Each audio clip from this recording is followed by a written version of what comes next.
shop project is to change the steering rack in the Miata.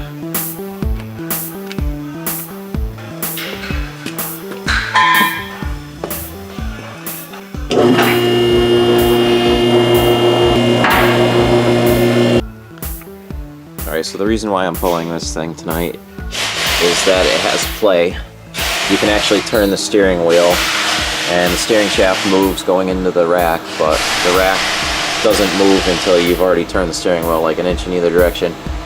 I did a video earlier where I showed how to tighten the tension in here, and that actually did work for quite a while. It actually got the steering quite a bit tighter for a while, but this rack is just so worn out, and the amount of tension I have to put on this tensioner to keep it working is starting to cause the steering effort to go up. So I'm just going to change the rack, and here I've got some new polyurethane fiber reinforced ricochet rack bushings, and in this box I've got a remanufactured steering rack, and I will post links to where I got this stuff down in the description.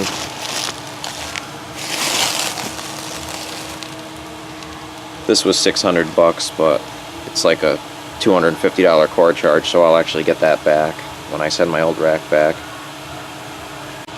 And it actually comes with new boots and new tie rods. Look at that drift angle. So the grease was really kind of hard and shitty in this rack. It's like almost crusty. And I'm going to take the outer tie rod ends, or the inner tie rod ends, off. Pipe wrench works awesome for that.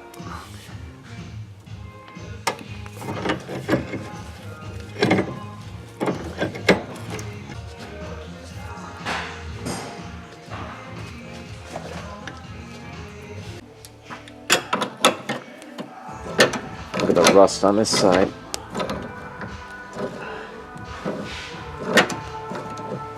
Alright, so both tie rods are disconnected from the rack now, and they are set aside. And the next thing that you have to do is disconnect the steering shaft. And there's a 12mm bolt on the steering shaft, and it's on a spline. So once you take this 12mm bolt out, you should be able to just separate the spline.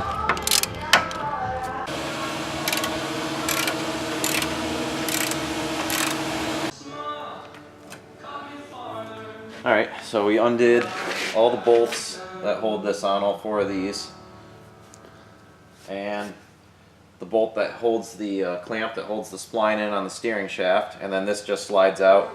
You might have to tap on the steering shaft a little bit with a hammer and a screwdriver to get this to the splines in here, to slide off the splines on here once you take the bolt out. And this rack looks like it was extremely rusty. The boot was ripped. I didn't know before because it was ripped on the top, but rust just started pouring out of this thing when I took the boot off.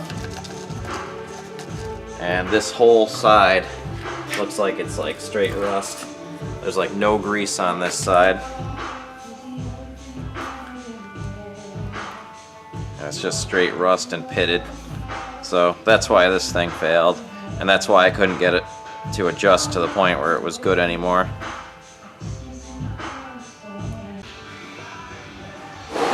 Alright, so this rack actually came with some new bushings, but I'm going to swap those out for these poly reinforced bushings.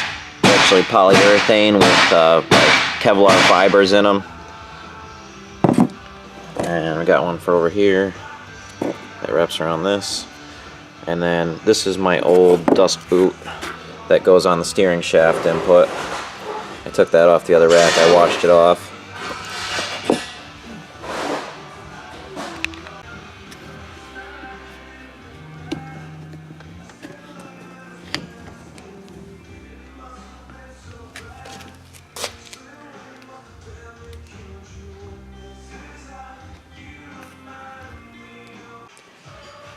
Alright, so what I'm going to do now is I'm going to center this rack, and I'm going to center the wheel in the car so that when they go together, everything is centered.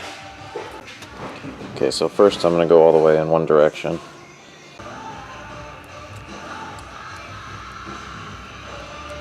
Alright, that's full lock all the way one way.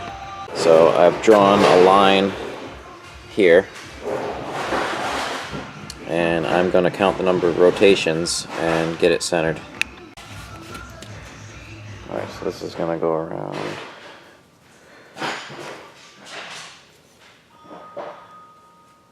once,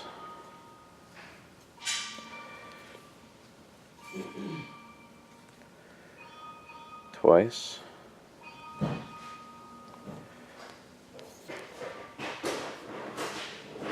three times, about 3 1/4 times.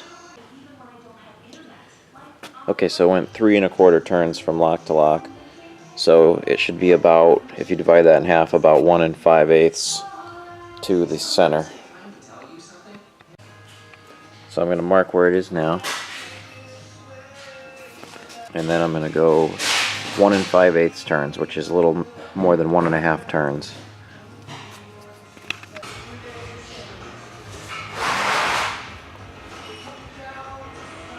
Okay, there's one full turn, and then I need to go 5/8, so I'm going to go halfway around,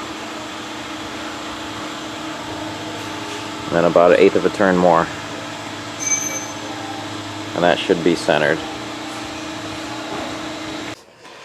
Okay, so now what I'm doing is I'm centering the steering wheel, and I've got this post laid across the window sills here, and I'm going to take this electrical tape and tape this pole to the steering wheel so the steering wheel stays centered while I'm plugging the splines together on the steering shaft. Okay, so I got this all taped off. The steering wheel now is fixed, so it can't move. And I'm going to go under the car and hook it up.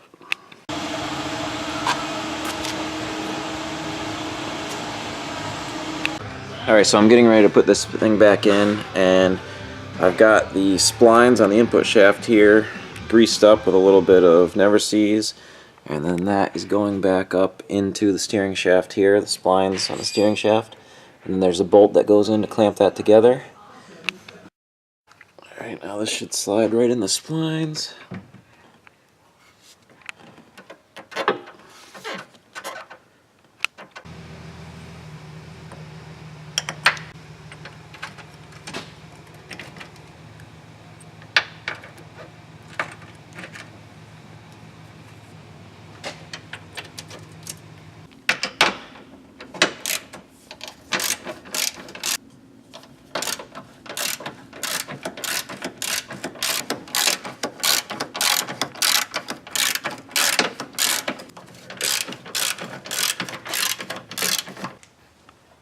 Okay, so I've got my brackets snug down nice and tight now on the new urethane bushings. I've got the steering shaft inserted, and I'm going to put the bolt in that locks this clamp on the splines here.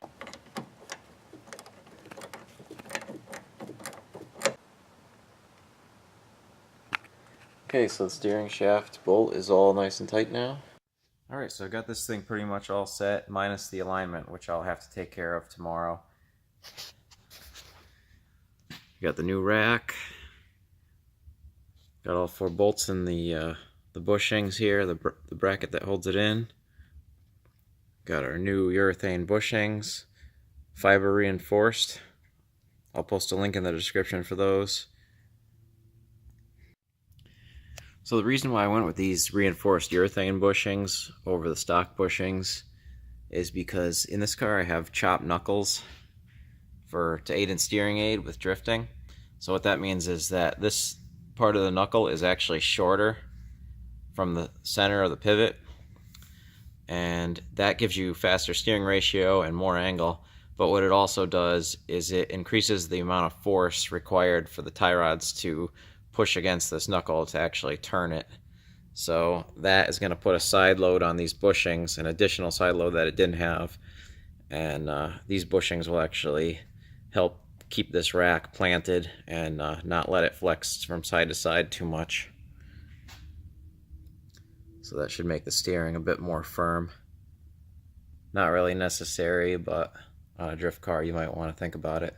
Another thing I want to say is it'd be a good idea to keep an eye on your boots, make sure they're not torn, because that was pretty much the whole reason why this rack failed, because there was a hole in this boot on top, and I never even knew it was there because I never really looked at the tops, and water got in there and it basically filled this up with water, and then the water worked its way into the rack. The rack was just sliding in and out basically in a pool of water in here, and it just straight rusted the hell out of the piston and just really messed up the inside of the rack. So amazingly, the wheel is perfectly straight.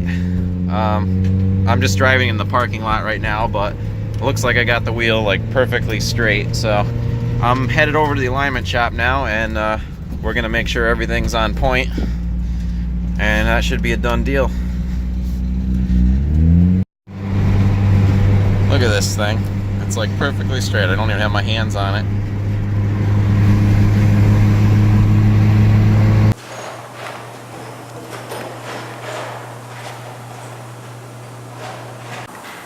So how far off was it? This side was almost perfect. The other side's way out. Yeah, I thought I saw a little bit of toe out, right, on that wheel? Yeah, it looked like it. It didn't squeal or anything when I started driving it, so I was like, screw it, I'll drive it down here. It's only 3 miles.